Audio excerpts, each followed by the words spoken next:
அஸ்ஸலாமு அலைக்கும். அன்னை ஹாஜரா அலைஹிஸ்ஸலாம் அவர்கள் தம் குழந்தையோடு உண்ண உணவின்றி, தாகத்திற்கு தண்ணீரின்றி, தன்னந்தனியாக யாருமற்ற நின்று கொள்ள நிழல் கூட இல்லாத அந்த பாலைவன சுடுமணலில் அல்லாஹ்வின் கட்டளை பொருந்தி கொண்ட நிலையில் தங்கியிருந்தார்கள். நபி இப்ராஹிம் அலைஹிஸ்ஸலாம் அவர்கள் அவ்விடத்தை விட்டு சென்று சிறிது தூரத்தை அடைந்த பின் அல்லாஹ்விடம் பிரார்த்தனை செய்தார்கள். அதனை அல்லாஹுக்கு திருக்குரானில் கூறுகின்றான், எங்களுடைய இரட்சகனே, நிச்சயமாக நான் என்னுடைய சந்ததியை வாய்ந்த உன் வீட்டின் சமீபமாக விவசாயம் இல்லாத பள்ளத்தாக்கில் குடியமர்த்தியிருக்கிறேன். எங்களுடைய இரட்சகனே, அவர்கள் அங்கு தொழுகையை நிறைவேற்றுவதற்காக ஆகவே மனிதர்களின் ஒரு சிலரின் இதயங்களை அவர்கள் பால் சாய்ந்தவையாக நீ ஆக்குவாயாக.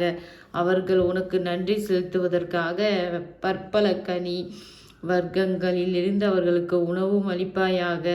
சூரா இப்ராஹிம் 37. ஹாஜரா அலைஹிஸ்ஸலாம் அவர்கள் பாலைவனத்தில் வெயிலின் உஷ்ணத்தால் ஏற்பட்ட தாகத்தை தணித்து கொள்ள தண்ணீர் கிடைக்குமா அல்லது உணவு ஏதும் கிடைக்குமா என்று தேடினார்கள்.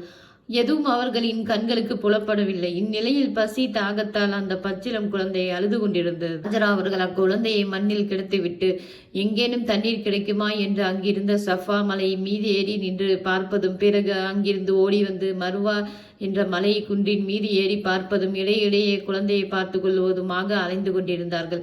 இம்மாதிரியான அவர்கள் 7 தடவை சஃபா மருவா மலைக்கிடையில் ஓடினார்கள்.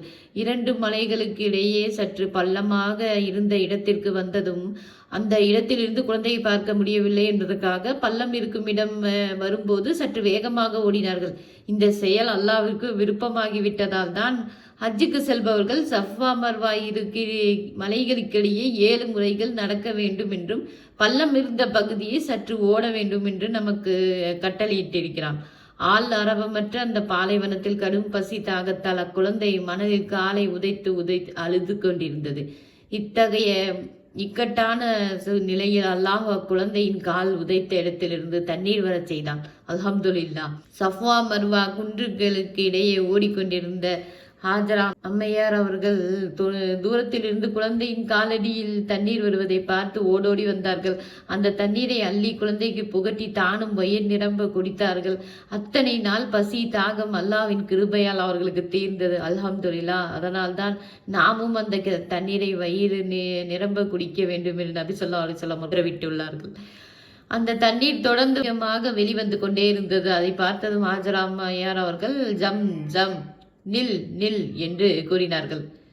உடனே அது ஊற்றாக மாறி குறுகிய இடத்தில் இருந்து வெளியே வந்து கொண்டிருந்தது. இன்று வரை ஜம்சம் தண்ணீர் தொடர்ந்து வெளிவருவதையும், அதனை உலக முஸ்லிம்கள் அனைவரும் அள்ளி சென்று பருகுவதையும் பார்க்கிறோம். உலக முடிவு நாள் வரை அந்த ஊற்று வற்றி போகாது என்பது அல்லாஹ்வின் வாக்குறுதியாகும். தொடரும் இந்த பயணம்.